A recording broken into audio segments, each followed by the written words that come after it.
విద్యుత్ సరఫరాలో లోపాలు మెరుగైన విద్యుత్ సరఫరాకు ఏఐ సాంకేతికతను వినియోగించుకోవాలన్నారు సీఎం రేవంత్ రెడ్డి. డిమాండ్కు తగ్గ విద్యుత్తును అందించాలని ఆదేశించారు. గ్రీన్ ఎనర్జీకి ప్రాధాన్యం ఇవ్వాలన్నారు. మరోవైపు ఆర్టీసీ కార్మికుల సమస్యలన్నీ పరిష్కరిస్తానన్నారు సీఎం రేవంత్. సమ్మె కాలానికి వేతనాలు ఇస్తామన్నారు. సమ్మెలో కార్మికులపై పెట్టిన కేసులు ఎత్తివేస్తామని చెప్పారు.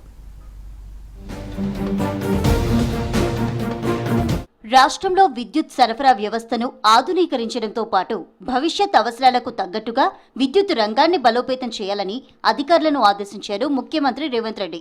గ్రీన్ ఎనర్జీకి ప్రాధాన్యం ఇవ్వాలని, సబ్స్టేషన్ల పక్కనే సోలార్ ప్లాంట్లు నిర్మించాలన్నారు. పైలట్ ప్రాజెక్టు కింద హైదరాబాద్ మినహా మిగిలిన 9 ఉమ్మడి జిల్లాల్లో జిల్లాకు 2 చొప్పున మొత్తం 18 సోలార్ ప్లాంట్లను సబ్స్టేషన్ పక్కనే ఏర్పాటు చేయాలని ఆదేశించారు. వీటి పర్యవేక్షణకు నోడల్ అధికారులను నియమించాలన్నారు సీఎం. గ్రీన్ ఎనర్జీ పాలసీలో భాగంగా దరఖాస్తు చేసుకున్న వారికి భారీ డేటా సెంటర్లకు వెంటనే అనుమతులు ఇవ్వాలన్నారు.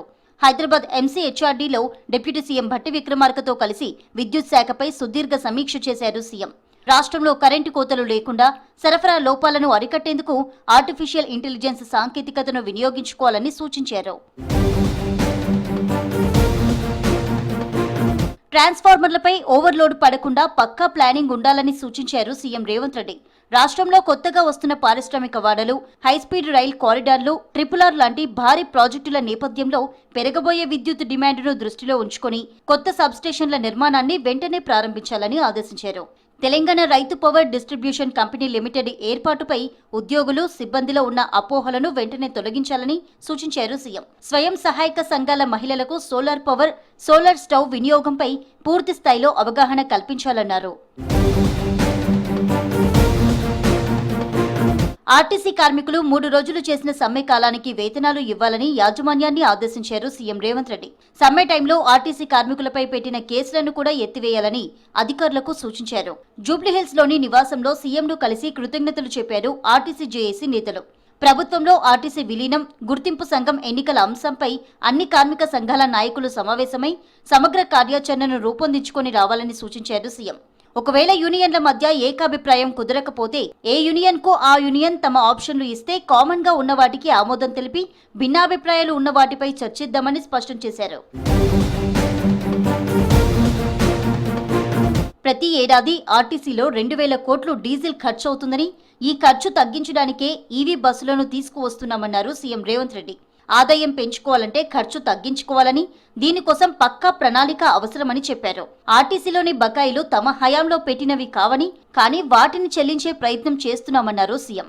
పెండింగ్ లో ఉన్న కారుణ్య నియామకాలు చేపట్టామని వివరించారు.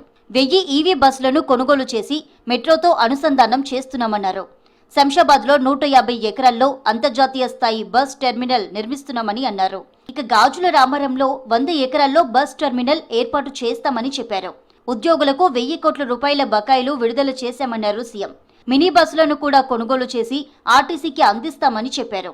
సంస్థ అభివృద్ధి, మనుగడ, గౌరవాన్ని పెంపొందించి ప్రజలకు మంచి సేవలు అందించడానికి కార్యాచరణతో ముందుకు వచ్చినందుకు జేఏసీ నేతలకు అభినందనలు చెప్పారు సీఎం. ఆర్టీసీ సమస్యలు ఏవైనా సరే తన దృష్టికి తీసుకువస్తే 100% పరిష్కరిస్తానని హామీ ఇచ్చారు సీఎం రేవంత్. కార్మికులతోనే ప్రభుత్వం ఉంటుందని అన్నారు. సంస్థ ఆగిపోతే ఊపిరి ఆగిపోయినట్లేనని, సంస్థకు నష్టం జరిగే పనులు చేయవద్దని కోరారు. కార్మికులు, యాజమాన్యం మధ్య స్నేహపూర్వక వాతావరణం ఉండాలన్నారు. ఆర్థిక అంశాలతో కూడిన పీఆర్సీపై కూడా ప్రభుత్వం నిర్ణయం తీసుకుందన్నారు సీఎం. ఆర్టీసీ అప్పులపై ఉన్న వడ్డీ భారాన్ని తగ్గించడానికి ప్రయత్నాలు చేస్తున్నామని చెప్పారు. సంస్థను బలోపేతం చేసుకుని నిలబెట్టుకోవడానికి కార్మికులు సహకరించాలని కోరారు. ఆర్టీసీలో ఒక్క డ్రైవర్ను కూడా తొలగించబోమని స్పష్టం చేశారు సీఎం రేవంత్. మహాలక్ష్మి పథకంతో 8,000 కోట్లు ఆర్టీసీకి ఇచ్చామని చెప్పారు. సంస్థను బాగు చేసుకునే అవకాశం కార్మికులపై ఉందన్నారు. కార్మికులు, డిపో మేనేజర్ల మధ్య ఎలాంటి వివాదాలు లేకుండా చూసుకోవాలని కోరారు. ప్రభుత్వం ఆర్టీసీ కార్మికుల హక్కులను కాపాడుతుందని స్పష్టం చేశారు ముఖ్యమంత్రి.